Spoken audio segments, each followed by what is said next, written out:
안녕하십니까. 이어서 원주에서 전해드립니다. 원주시 시설관리공단이 환경미화원 부당해고 소송에서 최종 패소했습니다. 공단은 앞서 노동위원회와 민사소송, 지난달 22일 행정소송 2심에서도 패소했는데 상고기간인 지난 9일까지 상고하지 않으면서 판결이 확정됐습니다. 공단은 지난 2022년 10월 소속 환경미화원을 지역축제위원장 겸임을 이유로 해임했지만 노동위와 민사, 행정법원은 모두 공단이 재량권을 남용했다면서 해고 사유가 인정되지 않는다고 판단했습니다. 원주시청 공무원 노조가 원주시 7월 정기 인사를 앞두고 불합리하다고 지적됐던 인사 관행을 쇄신할 것을 원주시에 요구했습니다.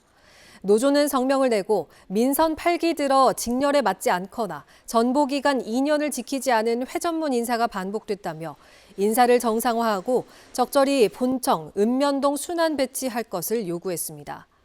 또 지난 원주시정 3년 동안 일방적인 다면평가 즉각 폐지 문제와 시장 측근, 시의원의 인사 개입 의혹이 있었다며 노조가 감시 역할을 강화하겠다고 밝혔습니다.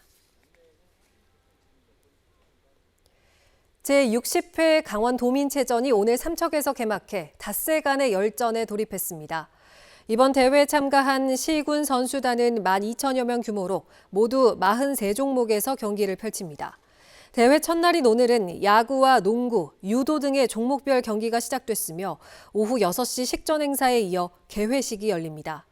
특히 오후 8시 20분쯤부터 천여 대의 드론이 동원되는 야간 라이트 쇼와 멀티미디어 쇼 등이 식후 행사로 진행됩니다. 원주시가 원주시립미술관 개관 준비를 위한 첫걸음으로 원주미술사 연구조사에 나섭니다. 원주시는 시립미술관의 정체성 확립을 위해 원주 출신이나 지역에서 활동한 작가, 지역 내 미술단체와 사건 등 원주 미술사에 대한 포괄적인 연구조사를 실시한다고 밝혔습니다. 원주 시립미술관은 옛 미군 부지터에 연면적 4,800제곱미터, 지상 3층 규모로 오는 2027년 개관을 목표로 추진되며 현재 임시 수장고를 조성해 지역 미술과의 기증작품 등 7,400여 점의 그림을 보관하고 있습니다. 원주시가 행구수변공원 이용 편의와 안전을 위해서 주요 시설물 보수 등 정비 사업을 실시했습니다. 이번 시설 개선은 모두 3억 원의 예산이 쓰였으며 노후 산책로, 보수와 배수로 정비, 흙먼지 털이기 설치와 야간 경관 조명 개선 등을 완료했습니다. 지난달에는 여름철 휴식 공간을 제공하기 위해 물길 쉼터를 조성했고 물놀이장과 잔디 광장, 야외 공연장과 어린이 놀이시설 등도 운영하고 있습니다. 서울대 평창 캠퍼스에 들어선 전파 천문대가 시험 관측을 마치고 정식 운영에 들어갔습니다.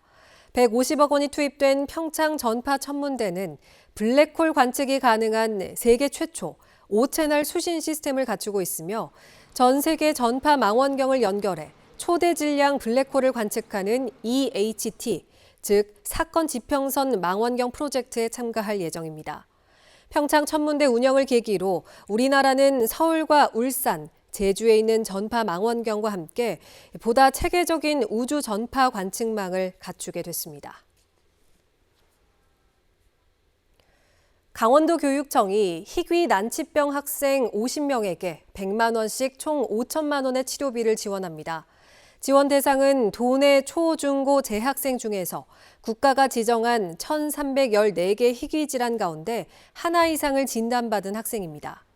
학교장의 추천과 서류 심사를 거쳐 선정된 50명은 지급된 치료비를 약제비와 입원비, 검사비 등 실제 치료에 필요한 항목에 사용할 수 있습니다. 영월군이 지역 경제활동 인구의 지속적인 감소로 인한 구인난을 해결하기 위해 지역 특화형 비자 사업을 추진합니다. 올해 비자 사업 규모는 지역 우수 인재 50명, 숙련 기능 인력 10명이고 외국 국적의 동포는 무제한 모집합니다. 지역 우수 인재와 외국 국적 동포는 내년 9월까지 상시 접수할 수 있고 숙련 기능 인력은 오는 12월까지 받습니다. 뉴스를 마칩니다. 고맙습니다.